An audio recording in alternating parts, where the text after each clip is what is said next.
Lola. lang at busy ako. Anong ginagawa niyo, Lola? Nagsusulat. Anong sinusulat niyo?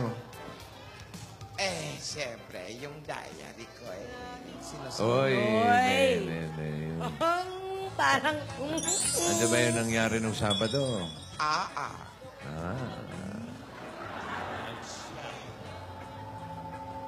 Ang bagal din magsulat ni Lola, oh. May ink ba, La? Wala. Matagal na kasi sa bag itong ballpen. Ano po tawag nyo? Ballpen. Ballpen.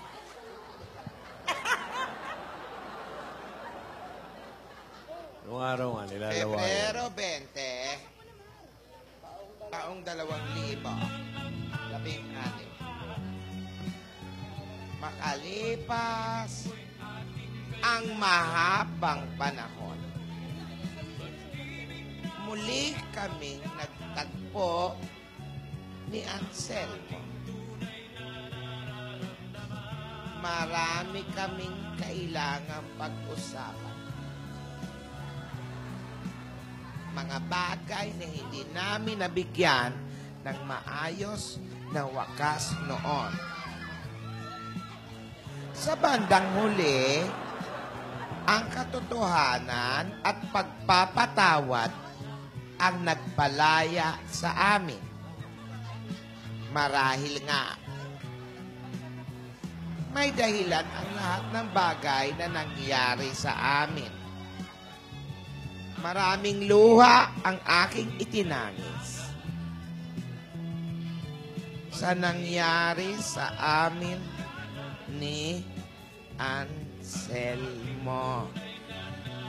Pero ang mga karanasan kong iyon ang nagdala sa akin sa aking kasalukuyan.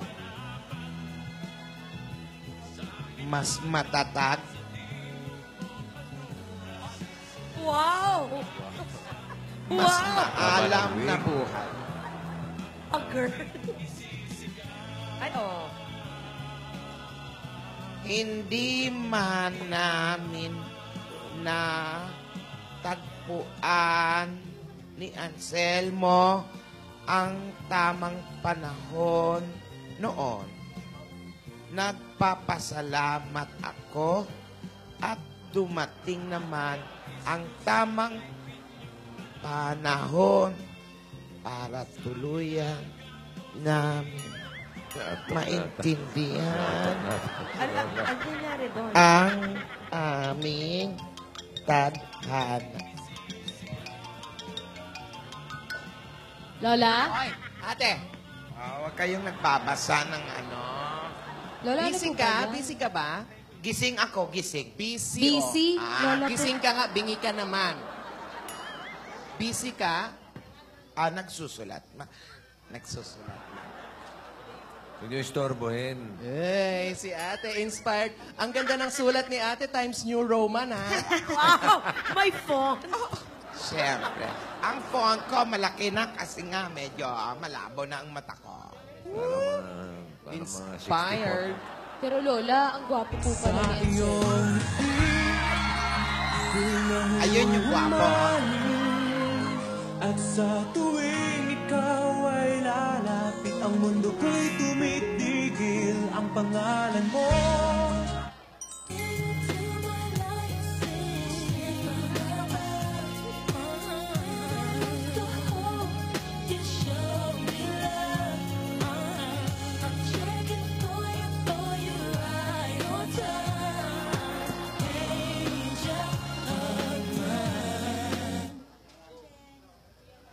Uy, si Lola? Lola, Alden. pansin ko pong ganda ng ngiti nyo, ah. Tingin nga. Patingin nga, Lola. Okay, Siyempre, siyempre. Pero Lola, Ah. napansin ko po si Lolo Anselmo. Ang gwapo po pala. Pogi, talaga. ano? Siyempre. Iba ang taste ng lola mo. Kaya nga love na love yan si ate, eh. Kayo naman. Kumusta kayo nung Sabado? Ay! May natutunan ba kayong dalawa? Siyempre naman po, Lola, masaya nga po kami kasi nakita po namin kayo na masaya. Tsaka dahil nagtagpo na po kayo ulit ni Lolo Anselmo. Kinikilig Yes din po, kami. Lola. Talagang kita ko, Lola, kung gaano kayo nanabik kay Lolo Anselmo, yung kaba nyo. Tsaka naging very emotional po kayo nung nakita kayo eh. Nakita mo pa yon. Talaga, Lola. But I am in control. Oy, ate, nagkausap na ba kayo ulit ni Anselmo? Tumawag siya kagabi. Ay, tumawag lang. Mamayang hapon daw ang flight niya papuntang Amerika. Ay, Ha? Ay, bakit parang naman nagmamadali siya umalis?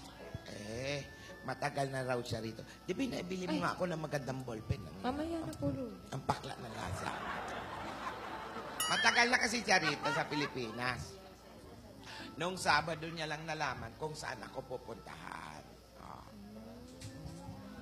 Noon, lagi lang siyang naglalakas ng loob na puntahan ako. Mabuti, nakita pa kami bago yung schedule ng flight niya. Sayang naman, ate. Paano na yun yung tamang panahon nyo? Dora, sabi nga ni Anselmo, hinanap niya ako para magpasalamat. Dahil kung hindi naman dahil sa sakripisyo ko, baka wala na siya ngayon. Masaya na rin ako na malaman kong buhay si Anselmo. At masaya rin ako't napatawad niya ako. Yes. Ang tawag ba doon? Closure. Closure po. Opo, Lola. Closure po. Alam niyo, ang pagsasakripisyo kasi para sa kabutihan ng mahal mo ang siyang totoong pag-ibig. Oo. Tandaan mo yan. Sabihin mo yan kay Paula. Ang pag-ibig ay hindi madamo. Higit kong pinapahalagahan ang kaligtasan ni Anselmo kesa sa kaligayahan ko at kagustuhan niya. May dahilan lahat ng bagay na nangyari sa atin. Tandaan niyo yan. Masaya ako. Kung sa bagay, ate, sabi nga ni Anselmo, kung kayo dalawa talaga, anumang mangyari, kahit magkahiwalay pa kayo ng malayo, ng matagal, mangyayari pa rin ang inyong tamang panahon. Tama. Kaya nga ako hanggang ngayon ako. Parang kinikiliti pa ako. Ikaw ba, Alden? May natutunan ka ba? Dami po, Lola. Alam mo, si Anselmo po parang tinuruan niya po ako na matutong magsakripisyo sa mga bagay po na gustong makuha sa tamang panahon. Lahat. Opo. Iyo, hindi lang sa pag-ibig. Lahat. Magaling tong bata to. No? Ano bang tong tawag doon? Observant? Po. Observant? Observant. Observant po. Hindi observer. Observant. Observant po. Iba yung observice. Oo, iba naman Iba yun. po yun. Nasaan ba yung kapatid nating isa? Ay, pasunod na po yun. Sunod na. Ayun. Ate. Mga ate. Saan ka ba galing? Eto. Nagbaile na naman kayo. Eto may gusto ata. May gusto ata sa akin to. Doon ka na nga. Pain kita dyan eh. Anselmo, Ay, nako ate, ayan. Ito si ate, kinikilig pa rin hanggang ngayon. Nako, ate. Kay Anselmo. Oo, pasensya na kayo. Last 3 na ako minake. Maganda pa din po, Lola. Oo, di ba? Kailan? Oo. Pantay pa din. ilis mo nga ng konti yung ano mo. Bakit pa? Basta. Ate, matanda na tayo. Wala na mag-ano pa. Oo. Ay, yung apo mo nakatingin, oh. Ako kung gagayahin to, Ay, yaya. hindi po, Lola. Bakit yan diary na yan? Hawak mo pa rin yan. Alam mo, syempre, tinutuloy ko lang yung mga nangyayari na isulat dito sa diary. Hello. Ate. Ate, ha? Guwapo ni Anselmo, ha? Alam mo, ha? Masama ang tingin sa akin, ha? Sabi ko nga, iba ako pumili. Oo. Top of the line. Yan ang gusto ko sa'yo. Wala lang taste talaga si Anselmo, ano? Oh, maganda naman si ate noon. Oo nga, Lola. Noon. Before. Maganda pa rin naman po hanggang ngayon. Hindi rin, ha? Lola, oo. Ayusan mo nga ako mamaya. Meron pa ba? Meron pa ba dyan? Kaya pa ito. Oy, ano ate? Patilya lang ang kulang. Oh, talaga ha? Pentel pen. Tingnan natin yung patilya, tas ano, gaganda ha? Oy ate, sandali lang. Hindi mo na ba talaga mapipigilan si Anselmo? Papunta na sa airport Sabi lang niya, kit. Ano? Kit. Mua, Kit? Kit. Mua, chup, chup. Kit. Lola, kit po, hindi kiss. Cute? Kit po. Ibig sabihin po nun, keep in touch. Yun po, Ay, yun, di ba hindi yung- kiss. Ah, Opo. Hindi ba yun mua, chup, Hindi chup? po, kiss po yun, Lola. Kit po to, K-I-T. Si Anselmo kasi walang S. Ay, Alam mo, bilib din ako sa'yo, ate, ha? Alam mo, bilib ako sa'yo. Lalo na yung ibababa niya yan. Update mo nga pala yung diary. Ano ba yung mga diary na? Ay, mabuti nga nadudugtungan ko ang kwento namin ni Anselmo dito sa diary. Oh. Kaya lang, medyo pangit lang yung ballpen. Kasi nga, siyempre, pero Lola, ano pa po bang laman yan? marami itong Tulad laman. po ng ano? Marami. May mga sardinas, dilata. Lola, hindi po. Ano po yung mga storya na Hindi nandyan? pa Ano po yung laman. mga naisulat? Ayun, istorya. Opo, Ikaw hindi naman kasi. Marami itong laman. Katulad, meron dito noong 1951. May 1979. Meron pang patungkol sa hinaharap. Hinaharap? Oh.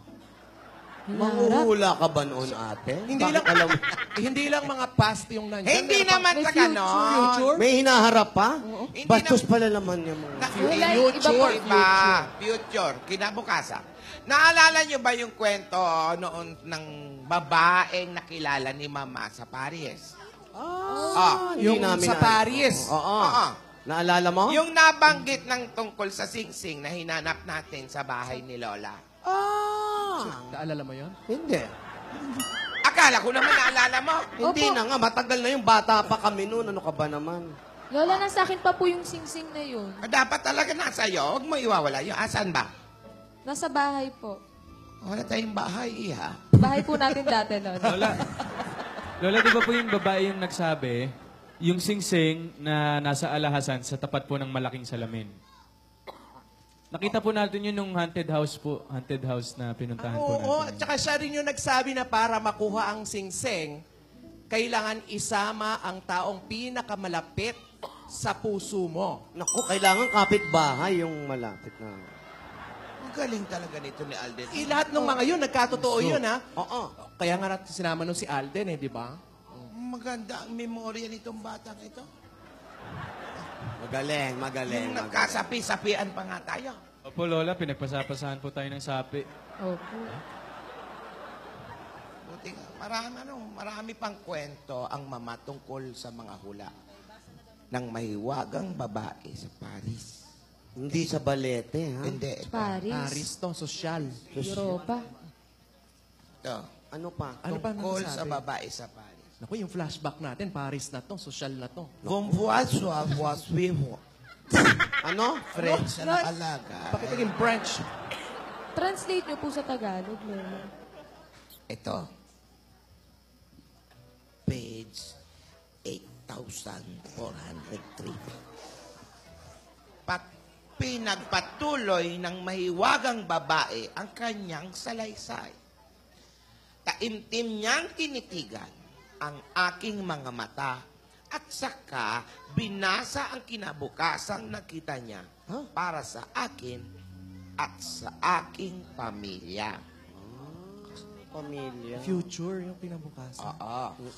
Para sa babaeng iyong kinupkop, darating ang tamang panahon at mamamayani ang pag-ibig na wagas at ang walang katapusang pag-ibig sa pagitan nila ng lalaking naghintay at matyagang hinarap ang mga pagsubok na ipinukol sa kanya. Ay, pukulan pa pala. Magulo pala yan, may pukulan. Eto, ang tutuloy ko na. Tuloy mo, ate. Magdidiwang Wang sila sa isang masayang araw kung saan ang puso nila Ay, mag-iisa. ang mag-iisa. Sabi ko na nga ba? Mag-iisa yung puso nila. Alam mo, kinukutuban Sa ako dyan. harap ng dambana at mga taong nagmamahal sa kanila. Oh, ayan, alam mo, kinakabahan ako, ha? Ang babaeng kinukup at ang lalaking naghintay at nilampasan ng pagsubok. Ang puso ay mag-iisa sa harap ng dambana. May pagdidiwang.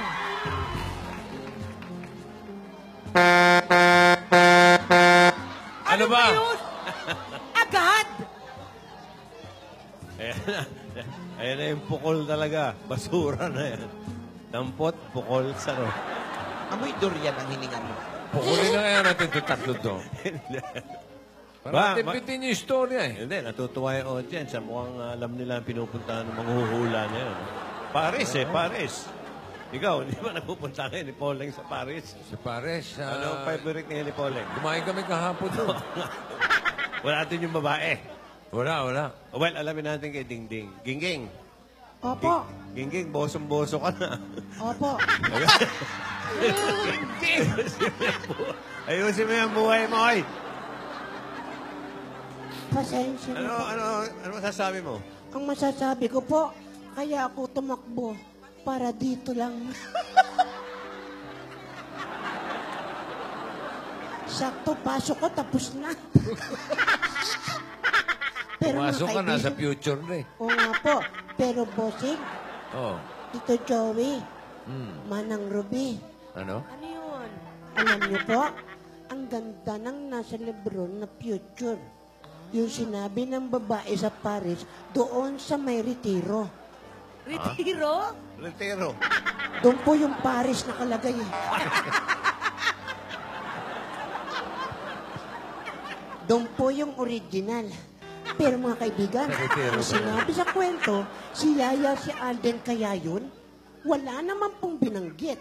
Pero sinabi, ang dalawang puso na lampasan ang mga pagsubok ay maghaharap sa dambana. Yaya, na ba? Oh, Malakas Double kasing chin, eh. kumain yan eh. Pero, ano na kaya ang mangyayari? Matuloy kaya ang kwento? O baka na naman to si Lola, iwaglit na naman yung diary. Pero mga kaibigan, paganda ng paganda, pakilig ng pakilig, at nakakatakot ng mukha ko. Ikakasal kaya Si? Yan po ang aabangan natin sa pagbabalik ng Kalye Serye. Ito po si Ate Gingging para si Kalye Tibok.